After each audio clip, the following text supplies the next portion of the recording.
para também voltar a falar sobre pesquisa eleitoral, porque o que a gente vai ver agora, Reinaldo? O desempenho dos outros dois principais candidatos da extrema-direita.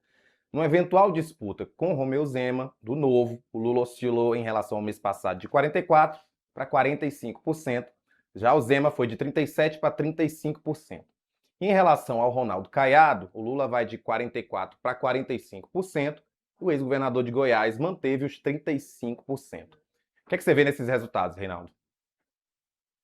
Ó, continua a ser votos do antipetismo, do antilulismo. Não são votos deles. Não, vamos ver no primeiro turno. Que é um vexame desgraçado. Né? O Renan Santos, que é desconhecido por 62% da população, segundo a pesquisa sempre, teria 31% contra o Lula, cresceu 3 pontos. E o Lula mantém os 45%. Aí volta a questão que eu já fiz. Alguém sai de casa para votar num candidato que não conhece? Ah, não, eu vou lá, vou sair de casa para votar, só para votar no Lula, hein? Para votar contra o Lula, quer dizer. Vou sair de casa. Por que eu vou sair de casa agora? Para votar contra o Lula. Em vez de ficar vendo filme, não sei o que e tal, vou lá para votar contra o Lula. Em quem? Ah, naquele cara que eu não sei quem é. Não estou tratando o Renan com demérito, só estou dizendo que ele é desconhecido ainda por 62%. Eu não acredito nesses números, não estou dizendo que a pesquisa está mentindo. Estou dizendo que isso acho que não aconteceria. E, portanto, não aconteceria também com Zema e com Caiado. Que aí sim, quando a gente vira o primeiro turno, aí é um vexame, mas é um vexame inacreditável. Inacreditável. Eu acho que se eu me candidatasse, eu tinha mais no primeiro turno. Né? Não fosse pela minha presença política, seria pela minha belezura. É um vexame. E nós vamos ver por quê. Então não são votos deles. Como esse não haverá chance de um segundo turno entre Lula e Caiado, de um segundo turno entre Lula e Zema, de um segundo turno entre Lula e Renan, isso não vai acontecer. E eu não vou dizer que é uma pena que não aconteça, mas então não há como dizer esses números não se cumpririam. Mas não se cumpririam. Não se cumpririam. Uma coisa é você fazer um voto útil numa pesquisa contra alguém que você não gosta. Outra muito distinta é realmente sair de casa, se mobilizar para votar. Né? E o que é que me dá a certeza conceitual ou teórica de que é assim? O primeiro turno.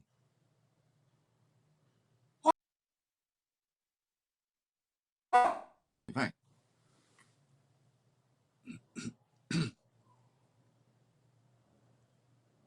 Porque ela não está muito boa para o Flávio e para o Caiado e para o Zema, realmente está constrangedor se a Quest estiver certa. Vamos ver o que acontece em relação a maio, embora o cenário seja um pouquinho diferente. O Lula manteve os mesmos 39% das intenções de voto, o Flávio aparece com 29%, caiu 4 pontos.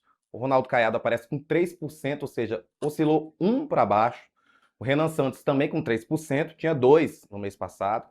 O meu Zema aparece com 2%, caindo 2 pontos, teria perdido então metade dos votos, os mesmos 2% de Aécio Neves, Augusto Cury, Joaquim Barbosa e Samara Martins, esses todos com 1%. Os demais eles não pontuaram. Observações, vamos lá.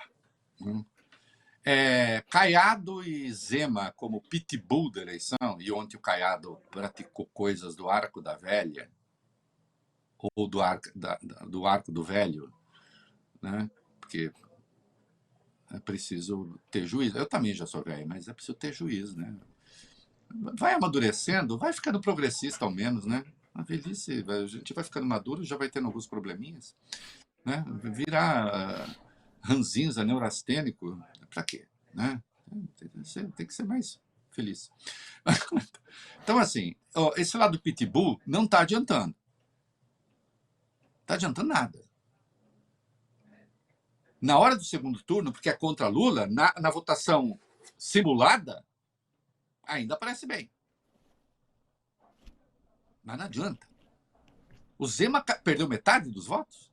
Ah, não, é que o cenário não é comparável, porque aí tá o Aécio não estava. Não interessa, mas não foi para ele. E o Aécio também é de Minas, então um pedaço de voto de Minas. Quer dizer que ele tinha pouquíssimo voto em Minas. E ainda perdeu. Né? O Renan Santos. Tudo bem, MBL forte, movimento forte do MBL, mas o partido acabou de ser criado, ele não tem governo de Estado. E aparece empatado com Ronaldo Caiado? É isso mesmo? Joaquim Barbosa, que resolveu entrar nessa para passar vergonha, como eu imaginava que pudesse acontecer. Aécio Neves, político tradicional, quase ficou perto da Dilma, perdeu por 4 pontos e pouco. Também, de algum modo, aparece no cenário para pagar mico. Né? Então, querido, isso demonstra como que, inclusive, as teses, a polarização, não sei o que. Tá aí, tem candidato. Tem candidato. Mas não resolve nada, não adianta. Né? E, como nós falamos lá no começo do programa, o Flávio perder 4 pontos em 2 meses, as lambanças explicam a coisa. O Lula ganhar 4, aí não é lambança que explica, tem uma mudança de avaliação do governo. Né? Só destacando que tem um dado particularmente negativo no primeiro turno para o Flávio e positivo para o Lula, que entre os que se declaram independentes, a intenção de voto para presidente subiu, no caso de Lula, de 29 para 37. E em Flávio recuou de 31 para 24. Eu não acredito na tese da polarização, acho uma besteira. Mas, de qualquer modo, digamos, os eleitores... Não, eu não estou nessa de voto no Lula, qualquer que seja, voto no Flávio, qualquer que seja. Eu poderia votar num ou no outro. Está nesse grupo, que eu acho que é muito pequeno, poderia votar em um ou em outro, mas ele pode decidir a eleição. Lembre-se que o Lula ganhou do Bolsonaro por 1,9 ponto. Né? Nesse grupo, o Lula subiu 8 pontos percentuais e o Flávio caiu 7. Talvez seja a pior notícia dessa pesquisa para ele. Né? E há dados sobre o governo que também são relevantíssimos. Vamos lá. É isso, Reinaldo. Agora empatam os que reprovam e aprovam o governo, respectivamente 48% e 47%. 38% dizem ter uma avaliação negativa do presidente Lula, contra 34% que tem positiva. Para 36% é regular. 57% dizem que o imposto de renda impactou na sua vida, 34% dizem que muito e 23% um pouco. E dizem que o desenrola é uma boa ideia, 50%. Apenas 25% dizem que é uma má ideia. E para 30%, a renda aumentou muito. Para 41% cresceu, mas não tanto assim. Então você veja que são aí, Rafael, está o segredo dos 4 pontos que o Lula ganhou. Entende? Em 2 meses. Nós sabemos, porque o Flávio perdeu 4, eu acho que mais, mas a ver. Nós sabemos porque o Flávio perdeu 4. Escolhas que ele fez, Daniel. Né? Daniel, pagar o Ginga Vizel. Né? Mais tarifa, mais não sei o quê. Agora, os 4 que o Lula ganhou têm a ver com ações objetivas do governo. E acho que isso tudo ainda nem está precificado, que, por exemplo, não está aí a jornada de trabalho. Que o PL fez uma escolha que é diminuição, pode diminuir a jornada, desde que diminua o salário. A proposta do governo é outra. Aí, como nós vimos ontem, veio um líder empresarial e disse: não, nós queremos a PEC da liberdade. Se você quer diminuir suas horas de trabalho para estudar, tem que diminuir salário também. Que é uma coisa boa de se dizer, não é mesmo, Rafa? Assim, nada como ser sensível, né, às necessidades do povo, etc.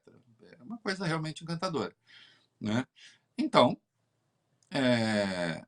enfim, é claro que o cenário é inóspito para eles.